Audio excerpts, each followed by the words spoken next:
मला आता हा सगळ्यात महत्त्वाचा प्रश्न वाटतोय माझ्या दृष्टीने. मूड स्विंग्स हं, हं, हं. किंवा इमोशनल इम्बॅलन्स. नॉर्मल लोकांना वाजणारी थंडी आणि थायरॉइड पेशंटला वाजणारी थंडी हं, हं, ह्यामध्ये हं. फरक आहे. नक्कीच. ड्रायनेस ह्यामध्ये फरक आहे. नक्कीच. डाएट चेंजेस ह्यामध्ये फरक आहे. हो. तर ह्यामुळे मग तुमचा इमोशनल इम्बॅलन्स होण्याची शक्यता आहे का? अगदीच होतो. ओके. अगदीच होतो आणि त्याचाच परिणाम म्हणून जे मगाशी मी म्हटलं, की मूड स्विंग्ज होणं, चिडचिडेपणा होणं आणि तो हं. मॅनेज न करू शकणं, बरोबर. या गोष्टी नक्कीच होतात आणि त्याला अजून एक मगाशी मी कारण सांगितलं ते म्हणजे सेरोटोनिन लेव्हल शरीरामधल्या हं. कमी व्हायला कमी व्हायला लागतात. लागतात. बरोबर. सो अशा वेळेला इच्छा असून सुद्धा आपल्याला तो मूड हॅपी करता येत नाही. हं. अ, त्याला अगदी प्रयत्नपूर्वक आपल्याला आणावं लागतं ओढून. अगदी. आणि मग छोट्या-छोट्या गोष्टीतून आपण हे मिळवू सुद्धा शकतो. हं, जसं हं. अगदी छोटीशी गोष्ट अभ्यंगस्नानातून मिळणारा आनंद आहे. बरोबर. छोट्या-छोट्या एक्सरसाइजमधनं मिळणारा आनंद आहे. ओके. सूर्योपासना केल्यानंतर मध्ये जी असणारी एनर्जी आहे, त्याच्यामध्ये असणारे जे गुण आहेत, हं, हं. ते आपल्यामध्ये यावेत. या बरोबर. पद्धतीने केलेली आराधना असणार आहे. या बरोबर. गोष्टींनी आपण नक्कीच तो मूड आपला चेंज करू शकतो. कारण निसर्ग हा सगळ्यात मोठा डॉक्टर आहे म्हणायला हरकत खरं नाहीये. अगदी. त्यामुळं प्रत्येक सीझनमध्ये त्या वेळी जे निसर्गातले बदल आहेत, ते हं. योग्य पद्धतीने आपण घेणं आणि आपल्या एक्सेप्ट मानसिकतेवर करणं. काम करणं हे गरजेचं आहे. मागच्या एका एपिसोडमध्ये तुम्ही सांगितलं होतं डोपामाइन बॉक्स आपला जो मानसिक येस. आरोग्यावर एपिसोड झाला होता करेक्ट, त्यामध्ये. त्या करेक्ट. आवडीच्या गोष्टी करणं, ज्यातनं करेक्ट. आनंद मिळतो. बरोबर. म्हणजे तुमच्या मूड स्विंग्स कमी व्हायला त्यामुळे मदत होऊ शकेल. अगदी, अगदी, अगदीच राइट, खरं ग्रेट. आहे. डॉक्टर मला आता सांगा, की विंटर रुटीन कसं असावं थायरॉइड पेशंटचं? करेक्ट. सगळ्यात महत्त्वाचं आहे की स्टे वॉर्म. येस. कारण बरेच जण माझ्याकडे परवाच ओ-पी-डीमध्ये पेशंट आल्या होत्या. स्वेटर नाही, काही नाही. हं. टी-एस-एच वाढलंय, वजन वाढत चाललंय, येतच नाहीये नियंत्रणात.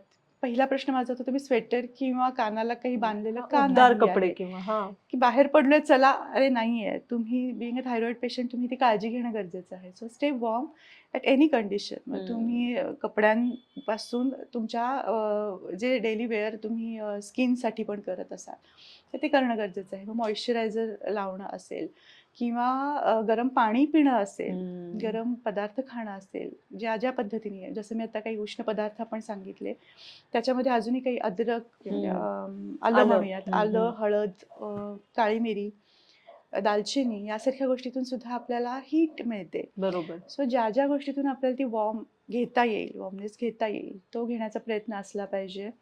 सेकंड आहे हायड्रेशन मेंटेन ठेवा.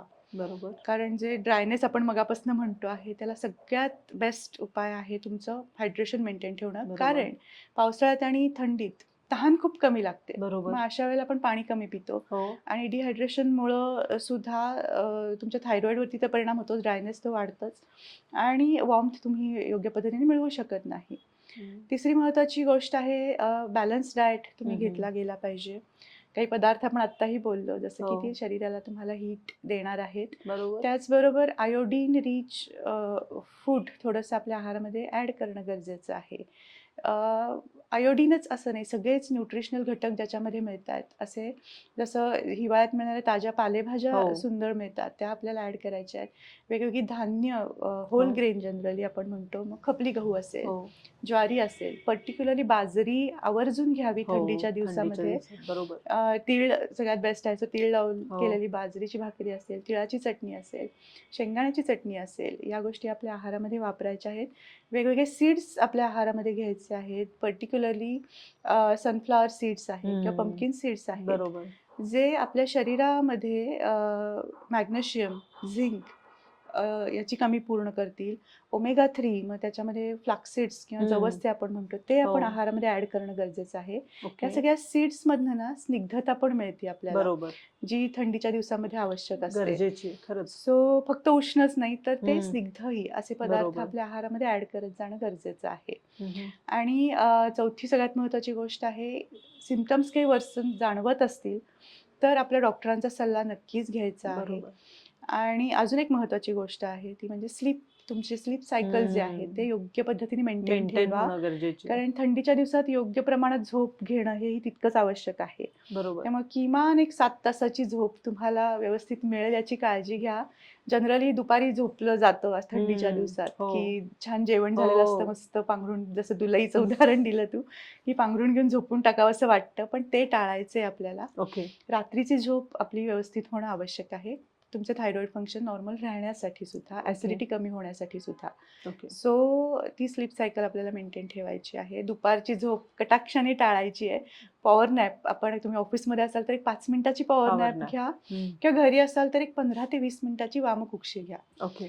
तेवढीच आपल्याला आवश्यक आहे. त्याच्यापेक्षा जास्त नको आहे. So okay. ही स्लीप सायकल आपल्याला योग्य पद्धतीने मेंटेन ठेवणं गरजेचं आहे. क्या बात आहे. खूप छान आणि सोप्या टिप्स आहेत खरं तर ह्या. येस. म्हणजे हिवाळा सुकर होऊ शकतो. अगदी, अगदी, अगदी. डॉक्टर, तुमचा एक वेबिनार होता दर रविवारी. तर ह्या वेबिनारमध्ये तुम्ही ऋतुचक्राबद्दल किंवा प्रत्येक ऋतूनुसार कशी काळजी घेणं गरजेचं आहे ह्याबद्दल माहिती देता का? अगदीच नक्की देत असते. कारण थायरॉइड हा सीझन वाईज त्याच्यामध्ये होणारे चेंजेस आपण बघतोय. पावसाळ्याबद्दल पण आपण बघितलं, हिवाळ्यामध्ये आपण काही चेंजेस होतात ते बघितलं. हम्म. सो याच्यावरती आपल्याला काम करावंच लागतं. आपल्याला जर थायरॉइडपासून मुक्त व्हायचं आहे, गोळ्या औषधांपासून मुक्त व्हायचं आहे, तर फक्त ऋतुचर्याच नाही तर दिनचर्या सुद्धा, म्हणजे प्रत्येक दिवस तुमचा कसा असला पाहिजे याच्यावरती काम करणं आवश्यक आहे. आणि ते आपल्या वेबिनार थ्रू सांगण्याचा माझा प्रयत्न नक्कीच असतो. क्या बात आहे. कारण छोट्या छोट्या गोष्टींमध्ये केलेले बदल आहेत ना, ते खूप इम्पॅक्ट करतात. बरोबर. आणि ते कन्सिस्टन्सी त्याच्यामध्ये राहणं हम्म. हे आवश्यक असतं. बरोबर. आणि वेळोवेळी ते मोटिवेशन मिळणं, तो बूस्ट मिळणं, बरोबर. यासाठी आपल्याकडून ते मोटिवेशन देणारे वेबिनार्स, प्रोटोकॉल्स आपण डिझाईन केलेले आहेत. ते पेशंटना खूप छान जास्त मदत करतायत त्या क्या बात रिव्हर्सल आहे. जर्नीमध्ये.